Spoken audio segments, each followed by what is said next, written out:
Hello everybody and welcome back to episode 3 of the Mind and Muse Crafting Podcast.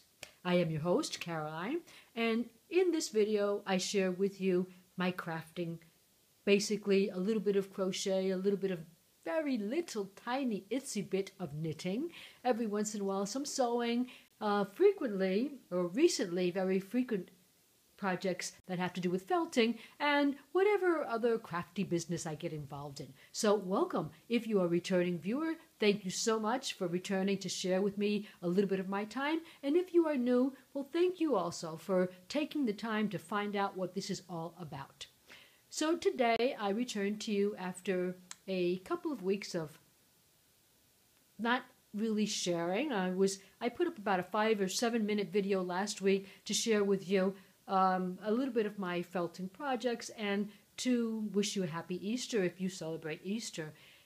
But I really wasn't able to get up a full loaded podcast because I'm at home, we have no internet connection as of yet, and therefore I need to wait to get back to work so I can upload the podcast when I go to work. And that will be this week. Hopefully that will be this week once this podcast is done. So let's get started. First of all, yes, I did. And I said I wouldn't, but I'm going to share with you my feelings, my reflections on our trip to the Edinburgh Yarn Festival. I was thinking about not doing it because so many people have been talking about Edinburgh, their podcasts, that I think it's been well covered. And there are people that did so many recordings, took so much footage and so many pictures and shared all of those things with you that they are so much better covered than what I could do here. But then I decided, well, you can see all of those other reflections, but they still wouldn't be mine. So I did just want to share a little bit of how I felt about attending this podcast, I did want to share a little bit of what I thought about attending this festival this year because it was just a great experience. And I have heard other people sharing their experiences, or actually maybe their non-experiences, sharing the reasons why they desist, they do not attend this type of activity. And, well, I was a little put down. I was a little sad at the fact that they would have such feelings, but at the same time I was happy because I didn't, because my experience was totally different. We had a wonderful time there. We met up with wonderful people that we knew virtually only, and that we had been, some of them waiting years to meet. They all met up with us. They all recognized us immediately as they saw us. Well, yeah, there were some comments about, oh, you're so much taller. Oh, you're not tall enough. Or, oh, I thought you were, I don't know what. But that's just the differences between camera and the eye. But it was all very good. It was all good sharing. There were so many people so generous. They were so kind and so willing to take care of us, to meet up with us, to have dinner or breakfast or outings with us, to share the visit around the marquee with us, to sit down for tea and sandwiches or soup with us. We were never alone, and we never felt alone, and we never felt the need to be alone. So, in the words of so many people this week, I think I can speak on my behalf. I can't speak on Clarisabeth's behalf, but I know that I have found my tribe. I know that there is a community of people out there that are willing to share with me the things that I do, and that don't get bored when I talk to them, or don't look at me and say, oh, you're doing that again, or oh, you're still doing that. And they share not only their time with us to sit down and talk about our things, but they also so generously shared so much of their crafting. We received so many gifts, and of course we didn't receive from everybody, but I think it's true to say that no one person left without, from our little crochet group at least, without having taking home a souvenir that was crafted by somebody who attended the yarn festival, because it was all planned. We all knew we would be meeting up for months, and it was just this build-up of, oh, I'm going to see this person, and I want to take this person this craft, or I want to show this person what I made out of their yarn, or whatever. We wanted to share with a group of people, and it all turned out to be better than we expected. The festival itself, from my point of view, was very well organized. There were moments where there were a lot of people, and you might be bumping into people. I never had anybody fighting over a skein of yarn with me. I mean, I looked, I fluffed, I squished, and nobody ever told me not to do that, and nobody ever grabbed it out of my hands and said, oh, I want to buy that. I didn't. That never happened.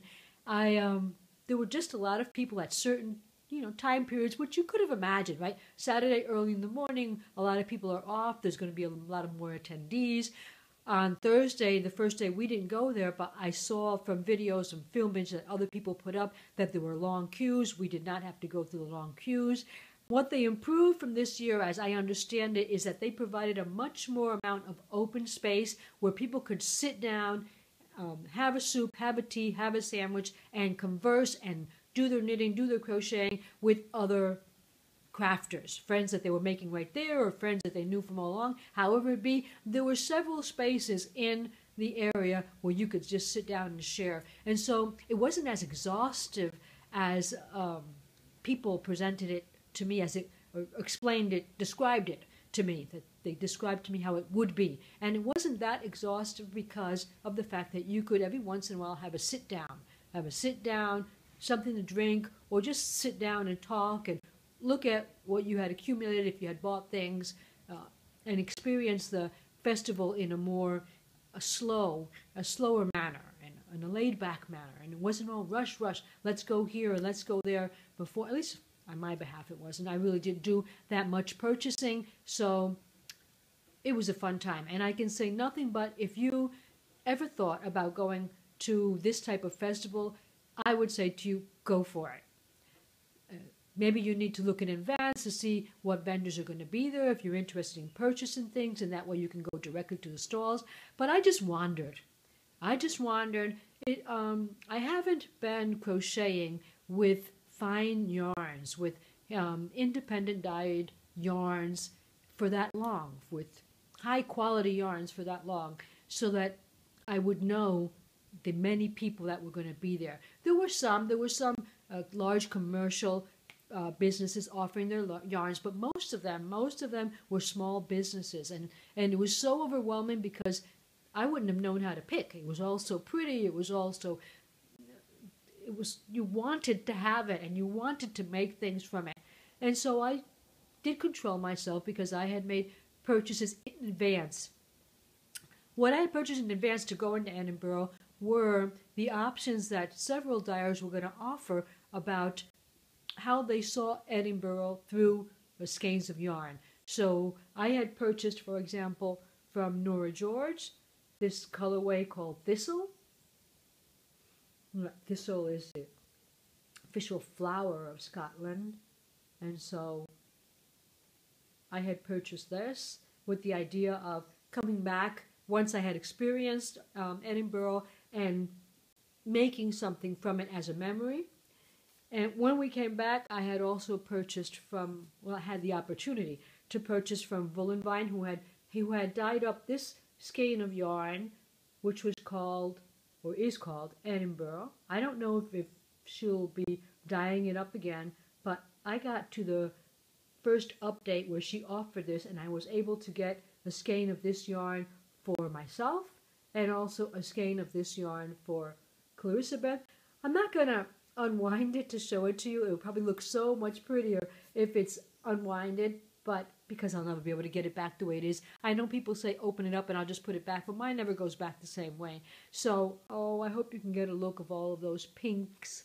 Of course, mauve, because Kristen of Woolenvine is known for her love of mauve. And then it's got the purples and the greens and the browns of the buildings, the darkness of the streets. I think it's just beautiful. And I was able to get one for me, like I said, and one for Clarisabeth, and hopefully we'll have a memory of what occurred there. So I didn't purchase this at Edinburgh, but it will be a part of my Edinburgh memory. most of what I purchased at Edinburgh actually was not yarn. Oh, yes, on one occasion we were at grouped up on the table, and one of the attendants came up and said, "Oh, have you people been to this and such stall where they're selling alpaca blend with silk? And it is the most luscious thing, and it's even being offered at a price that you could actually pay." So a group of us got up immediately and went running, and from them, yes, I did purchase 3 colors. Let me just get it over here. It's a little bit far away. 3 colors of this gorgeous alpaca and silk. Now, it's from, I don't know if you could see the name there when you were looking. They're called the Lake District. And this is 75% alpaca, 25% mulberry, and it is chunky. And okay, yeah, maybe this time of year, people are beginning to get out of the chunkiness and into the more thinner yarns. But there was one thing that I was missing at Edinburgh. It was most definitely gloves, mittens. And so I figured a bit of chunky, I could make a couple of mittens, or even make maybe more than a tricolored mittens or hat, or I don't know. But it's very soft. I did phase check to see if it was itchy. Well, I didn't put it inside of here. I didn't walk around it like that inside, but I think I can wear something out of this. So that was my purchase. Other than that, I purchased a couple of skeins of yarn from Scotland, and that was because the owner of the farm, the one who shaves the sheep and then spins that into yarn and whatever the whole process is, well, he was the guy that was through the whole process. He was there to talk about his farm, and, well, he just convinced me that I should have bought a couple of hanks of his yarn. Mostly I wanted it for felting, because they also had a pattern for making a felted basket, and I thought that would also be a good memory of my time from Edinburgh. So, yes, I did not go for the commercial side of it. Yes, I think it would have been important to get things that I can't get, obviously. That would be most about anything that I can't get from Puerto Rico, because we do not work with these wool blended yarns here, except maybe for Red Hearts or Lion Brands blends, but no gourmet, no fine yarns are going to be found here, no purebreds, so no pure breeds. So, but I didn't. I figured there would be other opportunities. My stash was getting too big, and I need to control, so I decided to do that. And I did enjoy walking around. I did enjoy looking at all the stores, finding out who people were, seeing what they had to offer. But it was not a big spend on my behalf in terms of yarns. Now, where I did go were a couple of stalls that had to do with felting, that had either yarn, or they had patterns, or they had accessories that were made through felting, and there I did spend a bit. For example, I think one of my first purchases, let me see. Yes, one of my first purchases was this pair of felted earrings, a very small piece of felting where they have, obviously, as you can see, the sheep and the grass, the sky, the little purple dots for the thistle. And I thought that was gorgeous, and I thought that would be a good memory of Edinburgh, so I purchased that. And then we walked to another stall. Oh, at this stall I also was able to get from them this kit. This is a kit, a felting kit. Like it says at the top, Pretty Bird Needle Felting Kit. And it includes it says Eileen Clark Crafts, the same as the earrings from Eileen Clark Crafts. And it includes a a diagram, right, of the bird that you're going to felt over. It includes, obviously, some instructions that you can follow. It also includes a felting pad where you can put your work to felt on, and some wool batting. And notice how little it is. Can you appreciate how little this is? Let me put it next to a regular skein of yarn so you can see. This is a tiny itty bit, because when you felt, you just used little pieces, little speckles, you tear off little bits of the batting, so you really don't need a lot. And they also included needles and some beads that you could do the finishing touches. So I haven't begun it, even some embroidery thread. I haven't begun it. I don't know. I have so many things in my mind that I'm leaving this for a pleasurable moment. Maybe when we talk about my almost finished project, when I get done with that, which is a big project, then I'll take a rest and work on this project, which I just thought it was a very nice way to have everything in one package and be able. I thought about children. I mean, I thought this was a nice kit for an adolescent, a nice kit, a nice gift for an adolescent, or a child if you're going to sit down and actually teach them how to felt. I'm sure that can be done as a first project for felting. I hope so, because I'm going to try it. And so those are things that I got from Aileen Clark Crafts, the earrings and the felting kit. I would have purchased a lot more because they had bags and they had, but you know, control. And so we moved further down, and what the next thing that called to my attention was not yarn, but if you have listened to the Crafternoon Treats podcast and also Cherry Heart podcast, both Sandra and Catherine have talked about their last meetup for Stylecraft, where they took a workshop on making what are called Dorset buttons. And so there was a stall that had them made up. They had kits for you to make your own, and they had these earrings. This was TJ Frog, and they are one of the owners are one of the people behind the effort to try and bring back the craft of making Dorset buttons. And so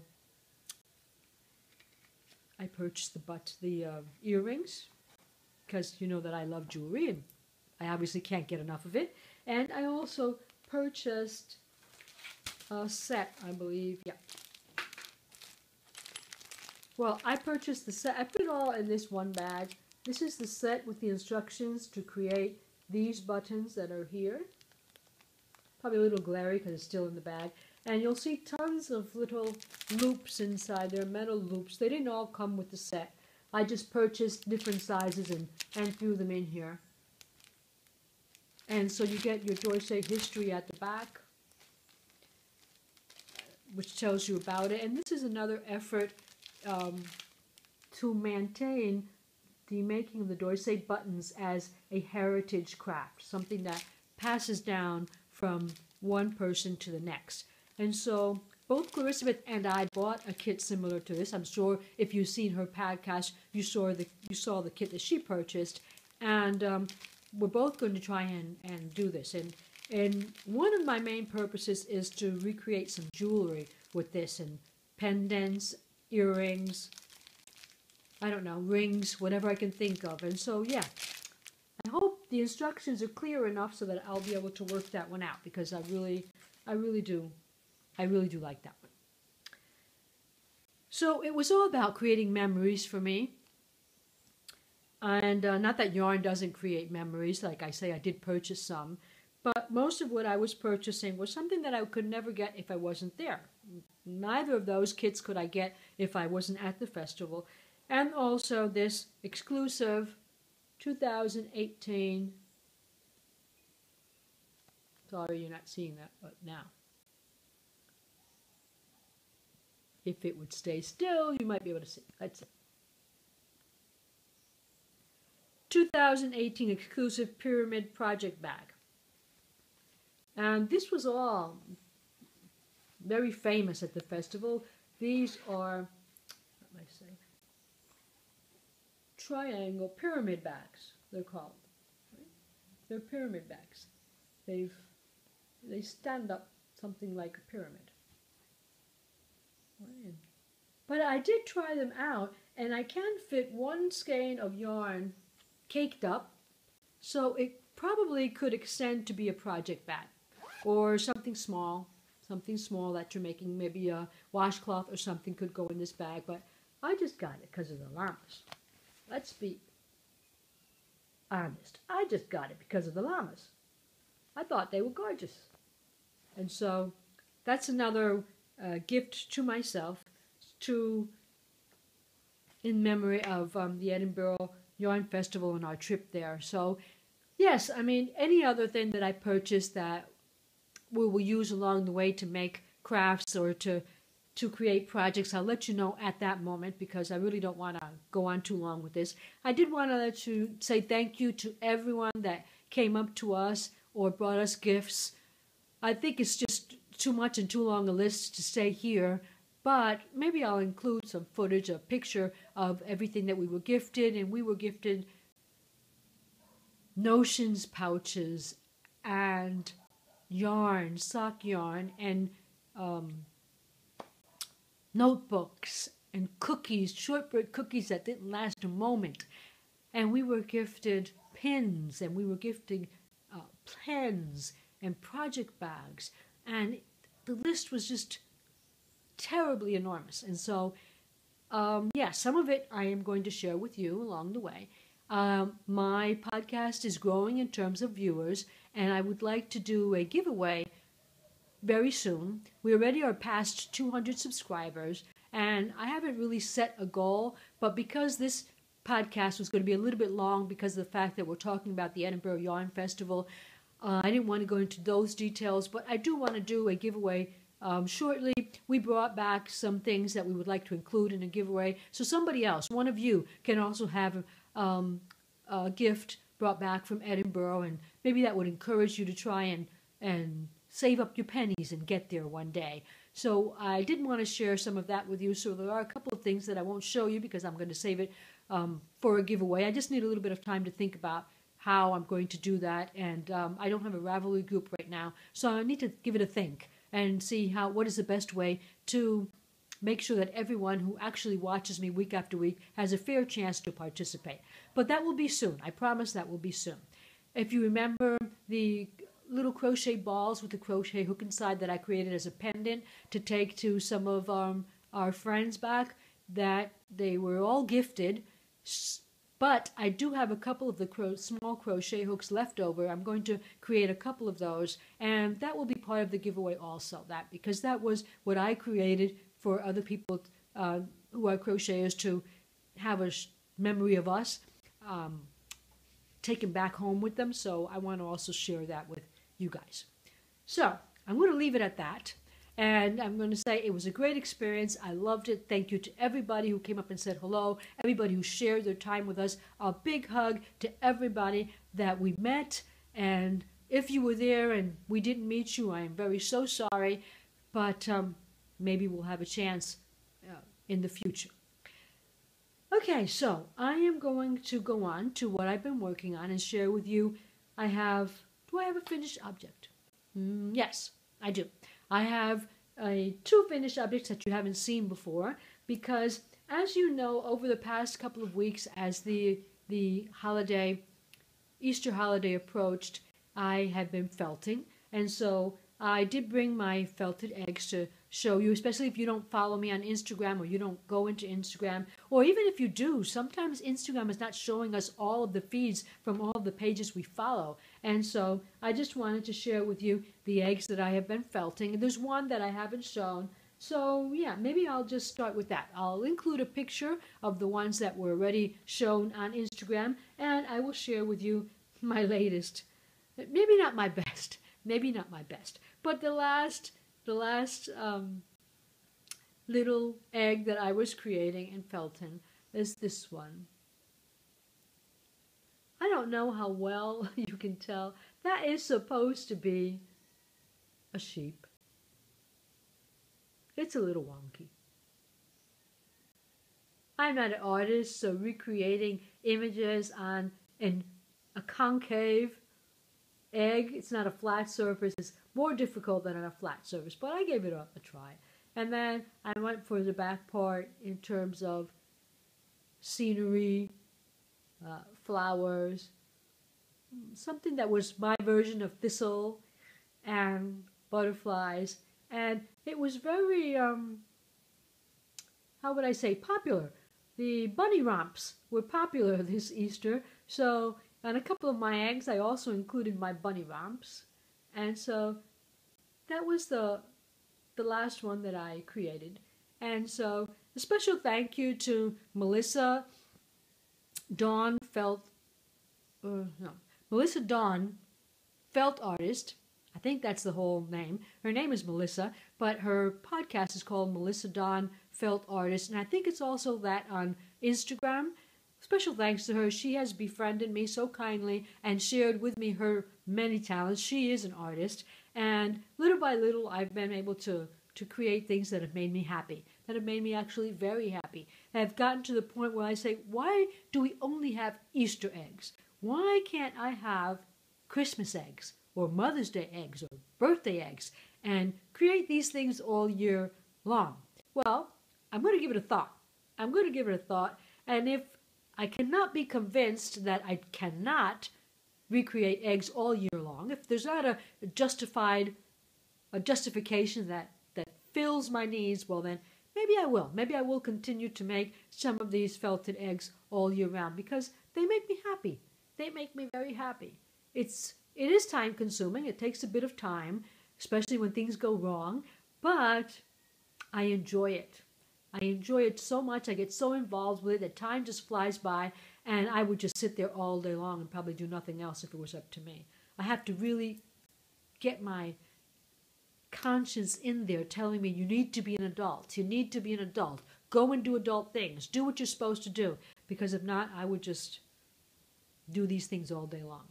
So that was my first venture into the felting of the eggs for Easter. And the second finished project is actually a sewing finished project. One of the people that we met up with, one of the peoples, two of the people that we met up with at Edinburgh were Alyson and Vivian, mother and daughter, though not in that order, right? Alyson is the daughter, Vivian is the mother, and they are the hosts of the KCACY podcast, Keep Calm and Carry Yarn. And we met up with them. I think they were some of the first people that we met up with, and they brought us some gifts, as I had mentioned before. But Alyson, especially, she works for a company that creates kilts, custom-made kilts.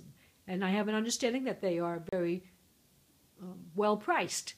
And she requested from her manager or supervisor, I don't know, if she could take some of the scraps from that were laying around somewhere where she saw them, and they allowed her to, and she brought those scraps to Clarisabeth and told Clarisabeth that she could share them with me if she wanted to. Now, kilts, custom-made kilts, the real thing, not the stuff that you buy in the souvenir stores, are made from wool fabric, which I had never touched before, I don't think. And so it was amazing. The colors were amazing, the texture was amazing, and so with the piece that Clarissa shared with me, I created this drawstring bag. Alyson gave us this wool fabric, and they were small pieces, like they were leftovers. You know, obviously they weren't going to give her a big piece, but they were small pieces. She brought them back, and I still have a piece left that I haven't worked with, but with this whole piece I was able to make this small drawstring bag where I'm going to be able to fit a sock project. So in memory of, I don't want to say in memory because it sounds like she's not with us anymore, but as a way to remember Alyson, I made this bag, and I used this fabric. And as a way to remember her mom, Vivian, who was such a great person to meet, I made the drawstring bag because Vivian has a shop on Etsy called Pearl and Plum where she sells her drawstring bags. And so I took a good long look at one of them, and I tried to imitate the construction. Well, so on the outside it's the purple, and on the inside it's just the green. No pockets, Vivian, because I don't go that far. But I think it's cute. It's fabulous. It'll fit one of my projects. And it's funny that days before I was cleaning out my jewelry, and I was discarding so many beads and findings and things that I just didn't want to keep anymore because I don't make as much jewelry as I used to, and I have so much invested in it. But it was just in the way. It was just in the way because I'm not doing anything with it. And we live in a very humid climate, so therefore some of the gemstones are very soft gemstones, and they actually ruin. The findings will actually rust. And so I closed my eyes and just threw a whole bunch of them away. And at one point, I was going to throw away these beads. Let's see if I can get this to focus on the bead and not on my face. But these beads that are just glass. They're vintage glass pink beads. And then I had a look at them just before I was about to throw them in the trash bin, and I said, you know what? Clarissa's making a lot of drawstring bags, and those beads look big enough to use at the ends of a drawstring bag. So yeah, luckily I didn't throw them out, and I was able to use them for this little project bag. So I'm very happy with it. I love the colors. I was glad that I had some little scraps of yarn that I could use with it, and this is really going to remind me continuously of our trip to Edinburgh. So thank you very much, Vivian and Alyson. It was great to meet you, and we even did a short, well, it wasn't a podcast, but we did an interview with Vivian and Alyson, which is something that we're never going to forget either, because it was originally going to be Vivian, Alyson, Clarisabeth, and I, and Vivian, on her way to the restroom, found somebody that is a very good friend of hers and just said, hello, how are you? Come along with me, and brought her to the room where we were podcasting in. And Luisa was like, oh my goodness, what am I doing here? I don't know. Am I supposed to be here? She just magic. We were in the hall, and all of a sudden now we're in here. And so we have given the name. Whenever somebody does that to you, whenever somebody just pulls you into something spontaneously that you didn't know what you were getting into, we're calling that from now on pulling a Vivian on you. So it was a lot of fun. I mean, just the air in the room, you could just, it was like we had known each other for years. And so if you missed that, you need to go to the KCACY latest podcast, their latest Edinburgh episode. Normally KCACY is an audio cast, but whenever they get a chance of being together, Vivian and Alyson try to do a podcast, a regular, what is it opposed to audio? I don't know. Well, a regular podcast, video. Thank you. A regular video podcast. And Vivian doesn't like them that much, but they're great. And so you need to go and check out the KCACY podcast. And if you want to see 10 minutes, maybe 10, I don't know what happened. We had an hour. We had, not we, but Alyson had separated the room with a podcast for an hour. And then it took some time to set up and all that, but way before the hour, somebody's knocking at the doors. They want to come in. And we're like, we have 10 minutes left. But we had to cut it short. And so, but it was a lot of fun. It was a lot of fun. We loved meeting each other. And I think we've become besties since that moment. So meeting people is one of the big things from Edinburgh. Meeting people, not just meeting them, like when I went up to other podcasters that are knitters and that I watch their podcast and I identify myself, well, I met that podcaster. They will probably never remember me because they don't watch my podcast. They don't follow me on Instagram. And so that's the type of meeting that I just did it because I wanted to meet that person and I wanted to identify myself with that person. But the meetups that we did with people like Faye and Alyson and Vivian and Luisa and so many other people that were there with Jael and I am forgetting some names because I am very forgetful. They're there. They're in the background. Charlie was there also. Catherine was there. Nicola, Catherine's friend Nicola was there also. And I'm sure there were tons of other people that I have forgotten on because I have memory issues most of the days of my life. But it was just great. And hugs and kisses to all of you from afar. I will remember you forever. Okay, now really, let's get into some of the crochet, which is what you wanted to see maybe. I don't know, I'm not sure of that, but maybe. There was a long-term project that I wanted to work on and finish before we went to Edinburgh, but I started it too late. And at one point I thought when I was over there, oh, if I had only just continued to work on it. Because once I figured it was going to be too late, I just gave up. I just said, well, I'm going to put it aside and work on other things because I'm not going to be able to get it done. But when I was there, I kept on thinking, well, maybe I had enough time. Maybe if I would have kept on working at it, I could have finished it. Because of the parade of knitted garments that were at the Edinburgh Yarn Festival were tremendous. It was a parade. It was just a lineup of so many pretty makes that, I mean, I had made my Genevieve, but Genevieve was gray and it was colorless, and so it wasn't something that stood out. But I'm pretty sure that if I had been able to finish the blurred line sweater by Deanne of Addydae, that would have caught somebody's sight. That would have turned a couple of heads. But now that I'm getting close to the end, I'm very sure that I wouldn't have finished it. I would have needed to start maybe in January. Maybe as soon as it came out. And worked on it like for several hours, maybe 4 hours a day or something like that. And then it would have been done. So here it is. Oops, it just fell off the table, so I'm going to have to step aside for a minute and get it. I'm back. And so it is living in the bag that I purchased from Betsy Mix, my cat bag. And if you can see on here, these are pins that I collected. This is from Ninja Chickens. It's a knitting podcast. Mostly knitting, dyeing. What do you call it? I'm forgetting the word. Echo printing onto fabrics and wool. And this one here was from, she's another Catherine Hawthorne. Maria of the Ninja Chickens, she lives in North Carolina, and Catherine is Irish. And so some of the people that you met up were giving out pins, and it was a nice way to also remember them once you're not with them any longer.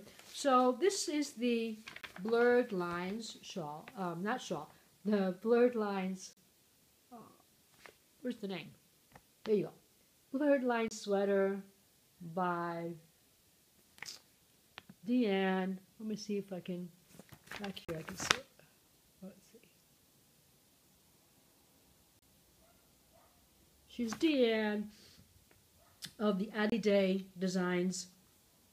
And Deanne just designed some lovely stuff. And she did the blur shawl, if you remember from the past. And she has tons of other hats and mittens and skirts. But this make has been just fabulous. I think it has been fabulous, number one, because of the yarn. The yarn is just scrumptious. It's a very nice blend of wool and silk from Catherine of Crafternoon Treats. And the purple is a very nice blend of bamboo, wool nylon, I believe. I shouldn't have to believe, should I? Because I should have the ball band in here. But, yeah. It's Blueface, this is Blueface Leicester. It's not merino, and bamboo, 80/20. Okay? And it is from Forbiden Woolery, who is not called Forbiden Woolery anymore. But I've seen some of her hanks still on sale, and they still have this old band. And then the other one is from Crafternoon Treats. It's Misty Cloud, 75% merino, 25% mulberry silk, and it's just soft. It's the softest thing. And making this, no matter how long it is taking me But every time I feel this yarn, it just makes it all, I just want to work on it a little longer and make the work on it last a little longer. And I say that, but that's not true. I am very, very happy. I will be very happy when it's done. But actually, I am thinking already about making another one. Okay? This is where I'm at right now. I am at the end. I am at the cuff of one of the sleeves. The cuff. This is going to become the cuff. We will have a hole for your thumb. And on the other side, I've got the sleeve up to the point. It's a little chubby because I've got what's left of the yarn inside of there, so it doesn't get tangled up with the other one. But I've got the sleeve up to where you create the lines again. So this other sleeve is created up to here. And well, yeah, once I hide my ends in, that'll be it. I'll be able to wear this in April, and at least for 5 minutes on the podcast, and show you how it looks, because it is gorgeous. I have tried it on, because you have to try it on several times to make sure that you're getting the lines in the right place, and I like the fit. I made it in an extra small. Because out of a little chat, a couple of messages over Instagram that I had with one of the testers, who shared with me that she thought that she had made it in small, and her build was more or less mine, that she had made it was like a little big on her, and she had gone down a hook size. So I decided to do the extra small, but instead of using a 3.5, which is the suggested hook size, I went up to a 4. And I like the fit. I don't know if 3.5 would have fit me, but I like this fit because I know that I'll be able to fit something under it if I needed to. If I needed to layer, I could do that. So I very much like, this is going to use close to 400 grams. Close to 400 grams because I have not a lot left. Well, this is already left over because it's what's left over from that one sleeve that I'm finishing. And there's a ball about this size still left over on the other sleeve that I need to finish. So I think that one's going to go completely, and basically this is what I'll have left over. It might be 20 grams. And from the body, the yoke, I have this left over from the silk. And I still have a great deal, but I still have a whole sleeve to go. So yeah, this is gonna reduce quite a bit over the next couple of days. I usually am working on it about 3 or 4 hours. Would it be 4? No, it's not going to be. It's probably about 2 hours at night before I go to bed. It's the last thing I work on. And so, but at the rate I'm going, I do believe that I should be able to finish over the next week. Yeah, over the next week. And then I'll share it with you again. So that's the first work in progress. The second work in progress is also from Deanne, and it was like on a spur of a moment thing. I decided when I saw her latest podcast, she showed a new sock pattern that she had created, and she showed the finished product of the sock plus a second version that she had worked up as a shorty. And I said, I want to make that sock. So I immediately remembered that from the sock that I made Clarisabeth while Maria was going on, there was enough left over because I used 2 colors. I used contrasting heels, toe, and cuff, I believe, for that one. So I think I had enough left over. I'm still thinking that I have enough left over to make the shorty, because shorties always remind me to do my exercise. So I started them. I started one of them because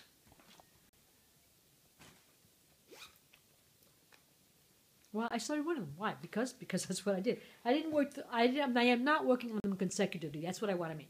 That's what I mean. That I'm not working on them consecutively. So this is where I am right now.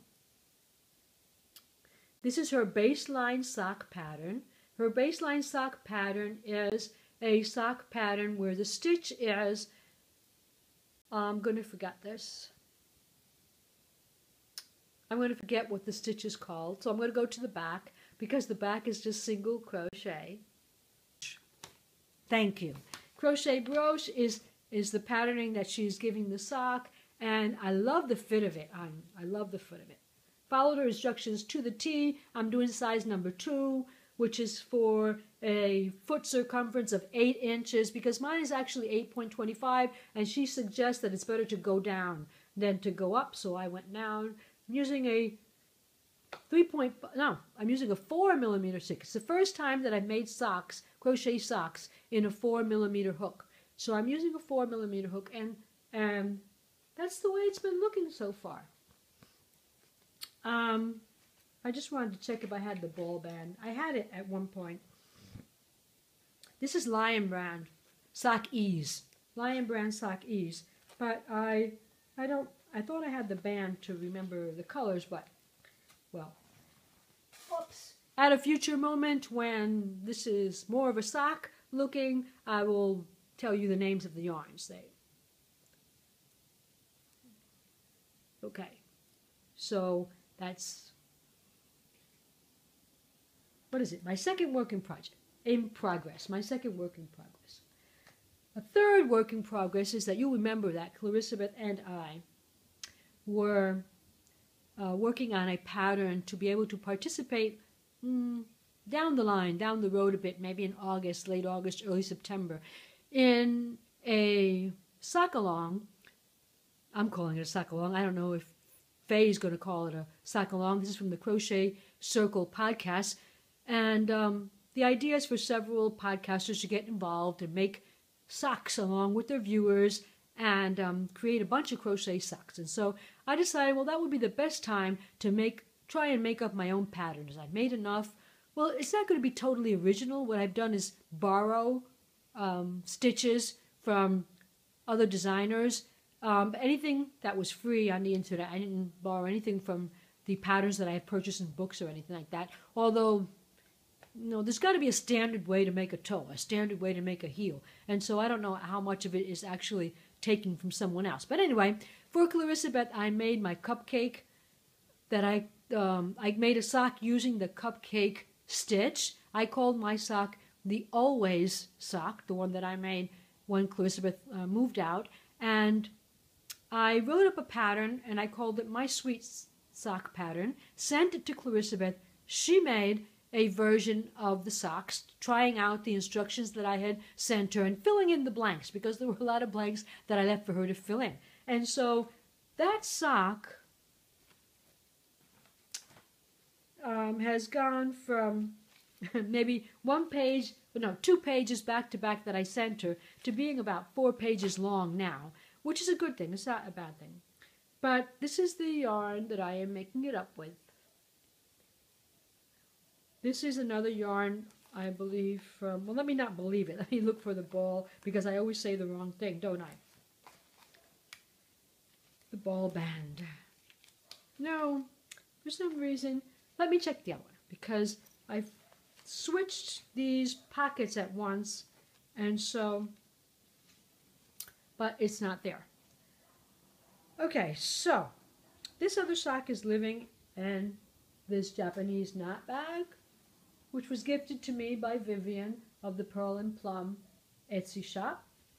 And that's where I am, that's where my sock is living for the time being. And I can't find the ball band again. What is to be of us? Probably must have fallen. But this is what I've done so far. It's a wedged toe. And I've already begun the foot, which is moss stitch, crocheted moss stitch. And I can't remember the name of the yarn. I know it was Explosion. I know it had something to do with Explosion, but I can't remember.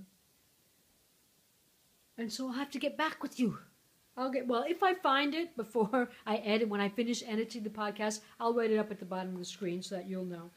It's just one sock is the only one I've begun, because if you notice, I balled up the yarn instead of caking it up. It was late at night. My husband was asleep, and I didn't want him to wake him with the noise. He has a very light sleeper, so I balled it up instead. And when you ball something up, you don't have 2 ends of the yarn to work with, so I couldn't make 2 at a time or 2 simultaneously in reality.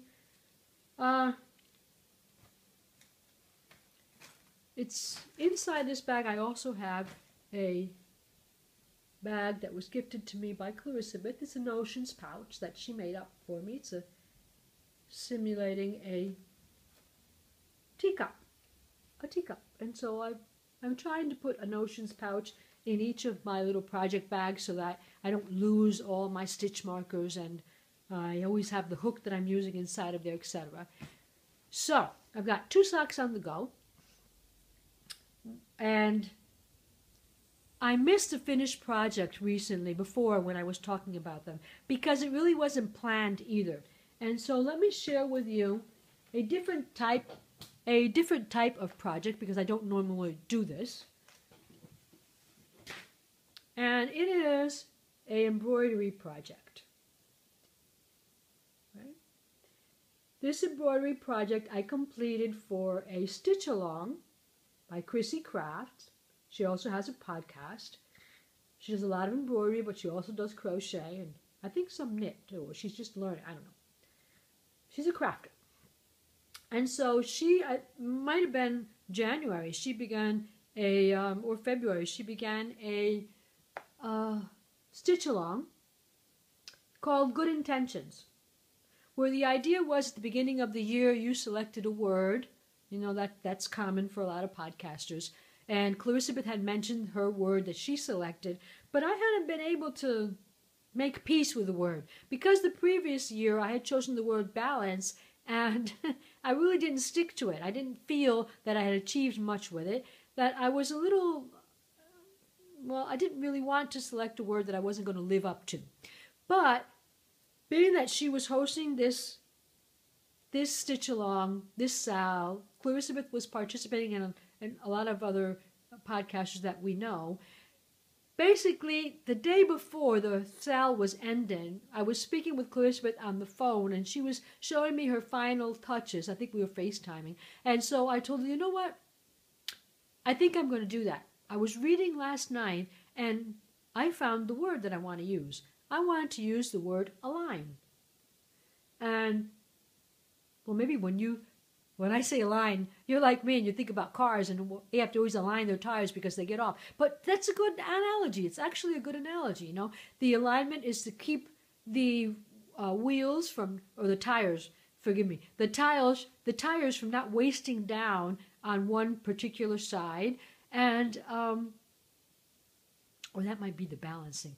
Well, I don't know. The alignment is important for the wheels to wear down equally.